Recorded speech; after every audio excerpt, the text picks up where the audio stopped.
አስረዳን እስቲ እንዴት? እኔ ሎሚናት ብዙ ላይፍ አሳልፈናል።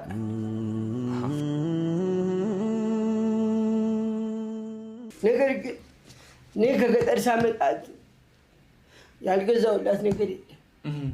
ፈርስት እግሯን አጥቤ ሁሉ ነገር በቃ የሆነ ነገር አድርግ ስትለኝ ቤት ውስጥ ሳደርግ ፏ ሳደርጋት ሎሚናት ተቀይራብኝ ኢሉሚናት ሆነችብኝ። እግሯ ስታጠብ ለማመሳከር ተረከዟ ስንጥቅጥቅ ነበረ። ስንጥቅ ነበረው ግን በሲሚንቶ አስሞልቼ ፏ አድርግቼ የሆነ ሰዓት ላይ ሎሚናት ኢሉሚናት ሆናብኝ ተገኘች። ይሄ ጭንቅላቴን ነካኝ። አርቲስት ሎሚናትን ጥፍ ትላት ነበረ። በጥፍ ወል ትክክል በጭራይ አርቲስት ሎሚናት በጥፍ ትላት ነበረ። ትክክል ጭንቅላቴ ሪፍሬሽ ለማድረግ ወደ ቤት ስገባ እሺ ገና ከመግባቴ በላ ትለኛለች። ምን እንደሆነ አላውቅም። አልጋ ላይ ሆና በላ ትለኛለች።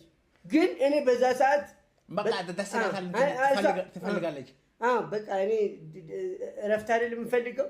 ስታስጨንቀኝ ኩላሊቷ ልቅጣታል። ሁለታችሁም እኔን ያው እርሱም እኔ አይ በቃ ፈለጋች እኮ በቃ በላ ካለች እኮ በል ነው።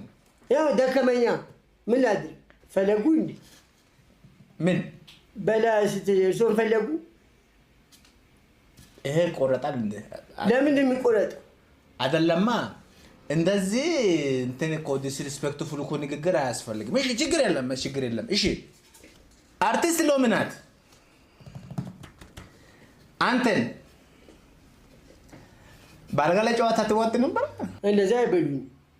ቀጥታ ጥያቄም ጠይቁን ከሆነ ቀጥታ መጠየቅ። እሺ እርሶ ዙሪያ ጥምጥም እየሄዱ የሌላ ነገር ውስጥ እየገቡ እኔ ባለቤቴ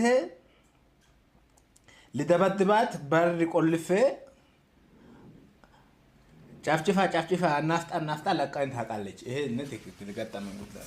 እኔ በተኛውበት ሆን ብላ አቅዳ በሩ ዘግታ በተኛውበት ምንም ሳላስበው ቀጥቅጣኛለች። ትፈራለህ? ፍርሃት አለ ውስጥ? ፍርሃት የሌለበት ማን አለ ብለህ? ይቻለም እኮ ፍርሃት ናት። ታገባለህ ከዚህ በኋላ? የት አለ? የት አለች? በእርግጥ ግልጹን የምናገር ነገር ካንተ ስራዎች፣ ካንተ ጽሁፎች፣ ካንተ ብዙ ነገሮች እኔ ሎሚናት ከበፊትም ጀምሮ ማደንቃት ናቸው። ይሄ በህዝብ ፊት ማለት እንደው ባጠባቅም እውነቱን ለመናገር ሎሚናት ወይም ሎሚዬ እኔ ክራሽ